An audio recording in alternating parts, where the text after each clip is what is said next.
Hello mga boss, magandang araw po sa inyo. Day 19 ata kami ngayon mga boss.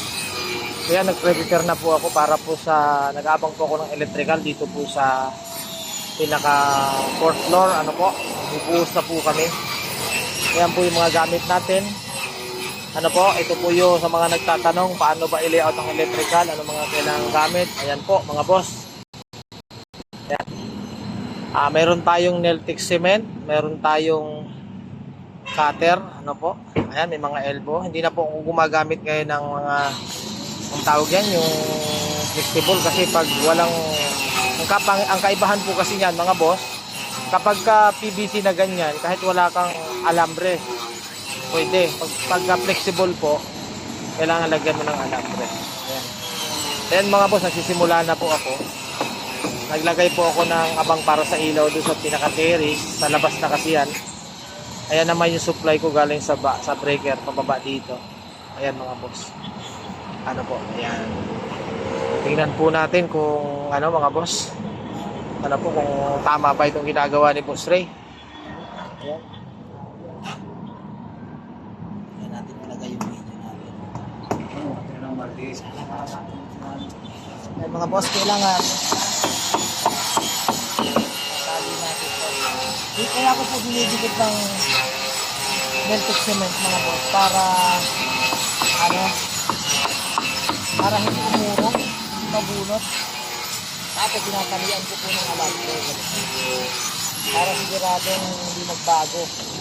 Kasi minsan nagagalaw po ng mga nagbubuhos, minsan nababago yung forma. Ayan mga boss ha. Kaya sana may matutunan kayo sa ginagawa ni Boss Ray. Tapos maglalagay tayo dito ng elbow. Kaya mga boss ha, sana po pagtyagaan nyo po yung video ni Boss Ray. Sana po subscribe nyo po si Boss Ray mga boss. YouTube channel po ni Boss Ray mga boss, Boss Ray TV channel. Shoutout po pala mga boss kay Stag Mobile. Ano po, shoutout sa iyo brother.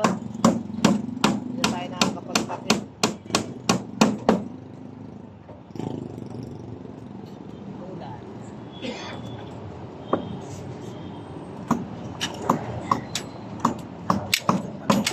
Wala mga boss.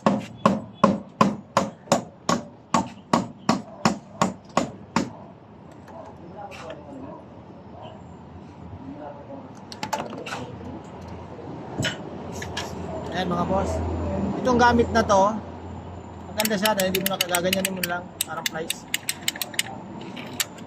Okay, ganyan lang, dali lang po yan. Tapos didikit natin para mga boss, hindi malaglag.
natin.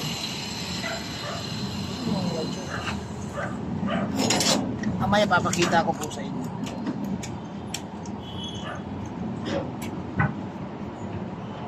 Yan, okay. Ito naman tayo. Magulo dito mga bakal-bakal.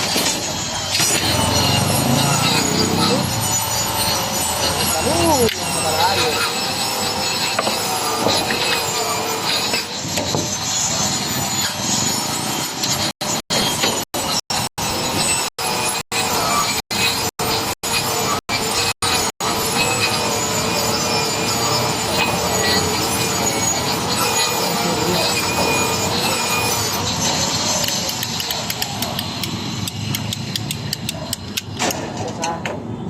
Ngayon lang kung mag-electrical. Buhos na lang.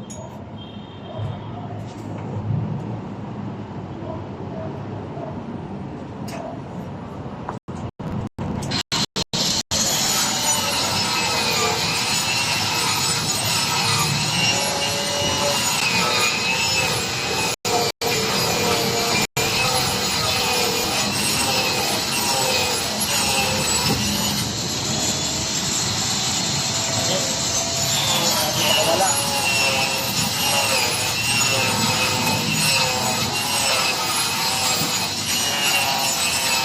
Ano kung tama?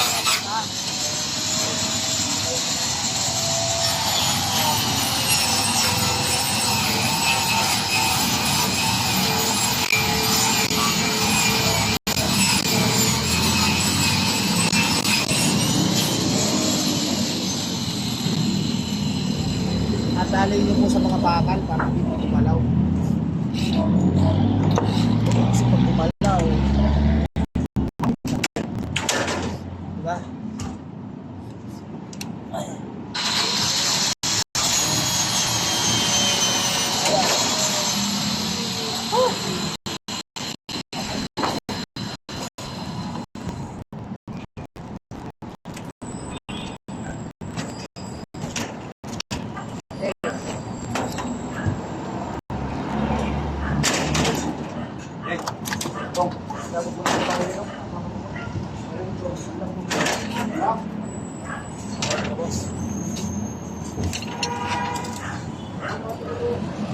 Ayan si partner, maakyat. Tingnan nyo mga boss, pakita ko sa inyo. Ayan, sikal natin. Ganyan tayo magka ayan, kulang tayo ng isang utility box para sa abang nung switch ng ilaw.